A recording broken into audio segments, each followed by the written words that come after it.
For most modern people, the Middle Ages trigger a single, almost reflexive image: filthy peasants, reeking streets, and bodies that had never known soap or water. It feels obvious. If people barely bathed, they must have been dirty. And if they were dirty, they must have been unhealthy. But this story collapses the moment you slow down and ask a more dangerous question. What if bathing is not the same thing as cleanliness? This is where the medieval world begins to feel unsettlingly unfamiliar and uncomfortably intelligent. Because while it is true that many medieval Europeans did not bathe daily or even weekly, it is also true that they did not experience dirt the way we do. Their definition of clean was not built around stripping the body raw with water and chemicals. It was built around balance, protection, and preservation. And when you reconstruct their logic step by step, a strange reversal emerges. They were not ignorant of hygiene. They were operating under a completely different biological model of the human body. To understand this, we need to break a modern assumption that feels untouchable, that water is the primary agent of cleanliness. In the medieval worldview, excessive water exposure was not inherently healthy. In fact, it was often seen as dangerous. This belief did not emerge from superstition alone. It was inherited from classical medical theory, refined over centuries, and reinforced by everyday observation. According to humoral medicine, the dominant medical framework from antiquity through the late Middle Ages, the human body was governed by 4 humors: blood, phlegm, yellow bile, and black bile. Health meant balance. Disease meant disruption. Water, especially warm water, was believed to open the pores of the skin. Open pores, in turn, made the body vulnerable, not just to cold air, but to invisible miasmas, corrupting forces in the environment thought to cause illness. In other words, washing too much did not clean the body. It weakened its defenses. This is why medieval people did not reject hygiene. They redefined it. Instead of frequent bathing, they prioritized clean clothing. Linen undergarments were changed regularly, sometimes daily among those who could afford it. Linen absorbed sweat, oils, and odors, pulling impurities away from the skin. Washing clothes rather than bodies was considered the safer method of staying clean. This distinction matters, because when modern historians first looked backward, they asked the wrong question. They asked, how often did medieval people bathe? And when the answer was not often, they stopped there. They did not ask, how did medieval people remove dirt? The answer is both mundane and revealing. They wiped. They scrubbed selectively. They used cloths, dry rubbing, herbal waters, and oils. They washed hands and faces frequently. They cleaned visible areas exposed to food, work, and social contact. Full immersion bathing was simply not the default solution. Soap existed. Real soap, made from animal fats and wood ash, was widely used by the High Middle Ages. Soap makers operated in towns. Recipes circulated. What soap did not do was promise sterility. It removed grease and odor without destroying the skin barrier. This matters because medieval people were deeply attentive to the surface of the body. Skin was not just a shell. It was a living interface between the internal body and the external world. Damaging it was risky. Modern dermatology, ironically, has begun circling back to this idea. Overwashing strips the skin's natural oils. It disrupts the microbiome. It creates irritation, cracking, and vulnerability. Medieval people lacked the language of microbiomes, but they understood the consequences through lived experience. They knew that people who bathed too often got sick more easily. This belief was reinforced after the collapse of large-scale Roman bathing culture.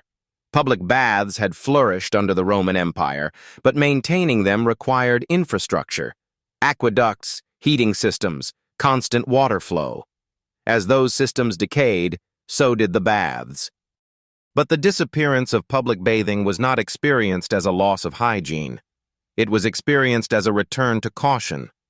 Medieval bathhouses did exist, especially in urban centers, but they were used sparingly, often for medical reasons, seasonal cleansing, or social rituals. Bathing was an event, not a habit. And like any powerful intervention, it was treated with respect. The medieval nose also operated under a different standard. Smell did not automatically equal filth. Natural human odors were expected. What mattered was corruption, putrefaction, rot, decay. The smells of decomposing matter were feared, not because they were unpleasant, but because they were believed to carry disease. This is why medieval towns invested heavily in waste management relative to their technological limits. Laws regulated butchery locations, tannery runoff, and latrine placement. Night soil was removed. Streets were swept. These systems were imperfect, but the intent was clear. They were fighting rot, not scent. And this brings us to the most misunderstood contradiction of all. If medieval people were so dirty, why did they survive plagues, famines, and constant disease exposure at all? The uncomfortable answer is adaptation. They lived immersed in microbial environments from birth. Their immune systems developed accordingly. They were not sterile, but they were resilient. Constant low-level exposure trained their bodies to recognize and respond to threats. Modern humans, by contrast, pursue cleanliness through eradication. We disinfect, we deodorize, we sterilize. And in doing so, we remove not only harmful organisms, but neutral and beneficial ones as well. The medieval approach was not cleaner in the modern sense. It was more tolerant, and tolerance is not the same as neglect. When you examine medieval grooming manuals, medical texts, and household guides, a consistent pattern appears. Moderation. Do not bathe too often. Do not scrub too harshly. Do not shock the body. Preserve warmth. Protect the pores. Maintain balance. These were not random superstitions. They were survival strategies shaped by centuries of observation. The tragedy is not that medieval people bathed less. The tragedy is that we stopped understanding why. And once that understanding vanished, so did the logic holding their hygiene system together. We replaced it with a simpler story. They were dirty, we are clean, progress has been made. But simplicity is often the enemy of truth. Because what comes next, what truly unsettles modern assumptions, is not just how medieval people stayed clean without bathing, but how our obsession with bathing may have made us weaker. Once you abandon the modern obsession with water, medieval hygiene stops looking primitive and starts looking strategic. The core mistake we make is assuming that cleanliness is achieved by removing sweat, oils, bacteria, scent. Medieval hygiene, by contrast, was built around regulation. The goal was not to erase the body's natural state, but to manage it so that it did not tip into corruption. This distinction explains nearly every practice that otherwise seems illogical. Take linen, for example. Linen was not simply clothing, it was technology. Worn directly against the skin, linen absorbed sweat and oils efficiently, far better than wool or leather. Medieval people understood this empirically. That is why linen undergarments were washed frequently, even when outer garments were not. The skin, meanwhile, remained protected. To a medieval physician, stripping the skin of its oils was like removing mortar from a wall. The structure might look clean, but it would no longer hold. This also explains the widespread use of dry cleaning methods. Rubbing the body with cloths, brushing the skin, or using scented herbal waters allowed people to remove surface grime without saturating the pores. Oils infused with rosemary, sage, or lavender were applied not to mask odor, but to stabilize the skin and provide mild antimicrobial effects. None of this was random folk behavior. It was guided by medical texts that circulated widely across Europe, copied by hand, studied, and debated. These texts repeatedly warned against excess. Too much bathing weakened the body. Too much heat opened the pores. Too much cold shocked the humors. Balance was everything. This framework also reshapes how we should think about medieval disease. Modern narratives love to attribute outbreaks directly to filth, but this collapses cause and effect into a single caricature. Disease in the medieval world was not the result of personal uncleanliness, it was the result of ecological collapse, malnutrition, crowding, war, and climate stress. When famine struck, immune systems weakened. When wars displaced populations, sanitation systems failed. When climate shifts altered rodent populations, pathogens spread. Hygiene practices alone were never the deciding factor. In fact, some medieval hygiene habits likely reduced disease transmission in subtle ways. Limited bathing meant fewer communal water sources. Clean clothing reduced skin infections. Linen's breathability prevented fungal growth. Frequent hand-washing before meals, often in visible, ritualized ways, limited ingestion-based illness. The idea that medieval people never washed their hands is a modern invention. Hand-washing was ubiquitous.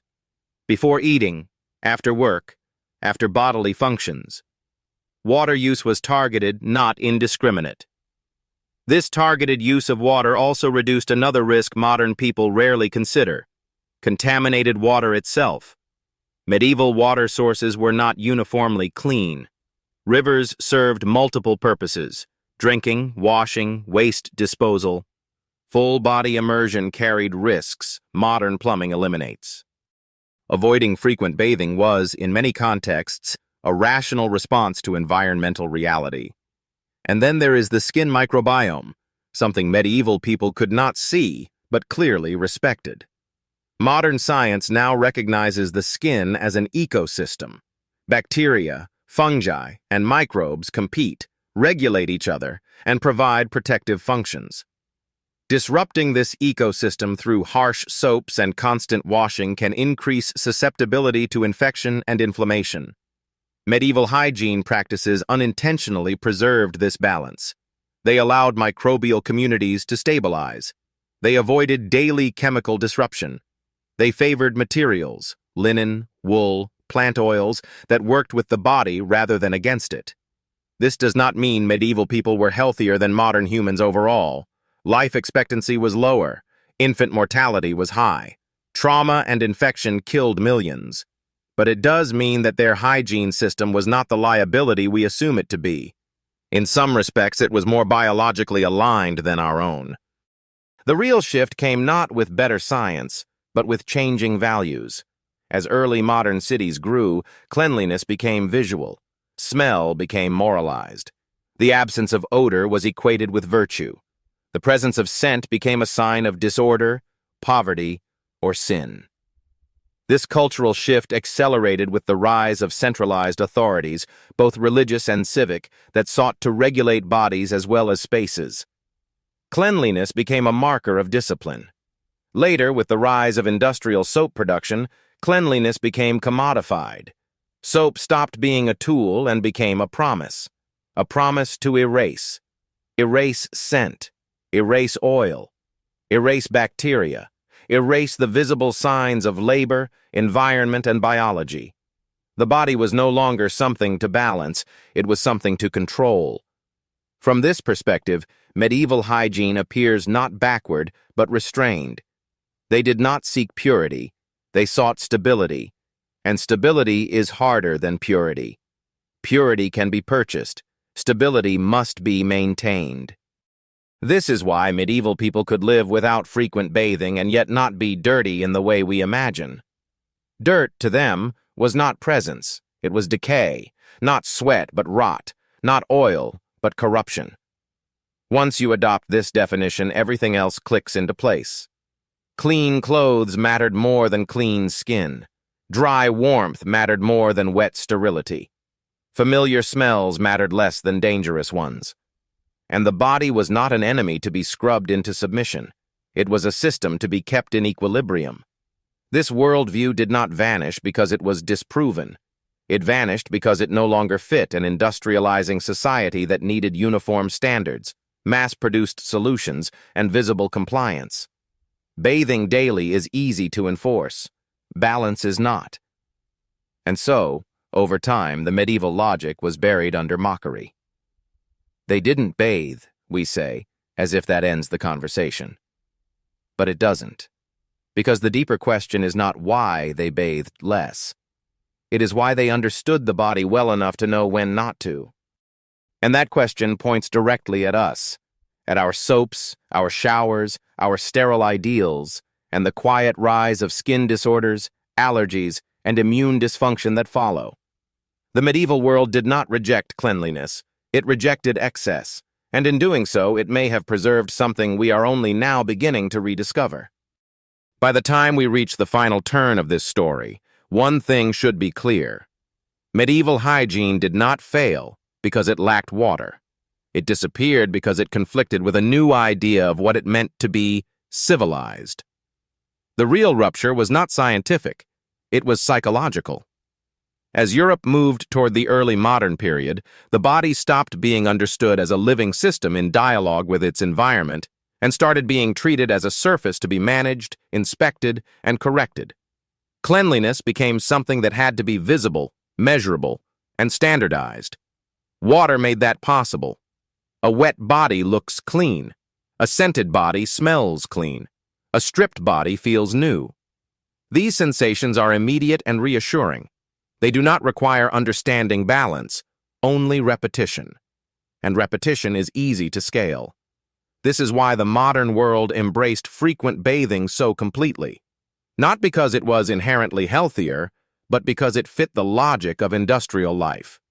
Soap could be produced in bulk. Bathing routines could be taught universally. Cleanliness could be marketed, moralized, and enforced. Medieval hygiene could not survive this transition because it was contextual. It required judgment. It depended on climate, labor, season, and individual constitution. One person bathed more, another less. One needed oils, another dry cloth. There was no single rule. Industrial systems hate that. So medieval cleanliness was recast as ignorance. Once that reframing took hold, the conclusion became inevitable. If they did not bathe like us, they must have been dirty. And if they were dirty, everything about them could be dismissed. But history does not cooperate with insults. Archaeological evidence does not show populations rotting from personal filth. Written records do not describe societies collapsing because people refused to wash. Medical texts show careful attention to skin, temperature, clothing, and environment. Household manuals obsess over laundering, airing rooms, and managing waste. This is not negligence. It is a different model of care. What makes this model uncomfortable for modern audiences is not that it contradicts science, but that it questions excess. It suggests that more intervention is not always better, that the body may not need to be constantly corrected, that tolerance and resilience can be cultivated instead of erased. And this is where the story turns back toward us. We live in the cleanest era in human history by almost every visible metric. And yet skin disorders are rising. Allergies are rising. Autoimmune conditions are rising. Our relationship with bacteria has become adversarial, and the body often pays the price. None of this means we should abandon modern hygiene. The medieval world had limits we do not need to return to. But it does mean the medieval instinct, to preserve rather than strip, to regulate rather than annihilate, deserves reconsideration. They understood something simple and profound. The human body evolved in contact with the world, not sealed off from it. Cleanliness to them was not about absence, it was about harmony. When modern people ask, why didn't medieval people bathe? They are really asking the wrong question. The right question is, why do we assume that bathing defines cleanliness at all? Once you ask that, the medieval world stops looking alien. It starts looking like a mirror, one that reflects how quickly knowledge can be lost when it no longer fits the systems we build. The people of the Middle Ages were not dirty because they bathed less. They were clean according to a logic we forgot. And forgetting it may have cost us more than we realize.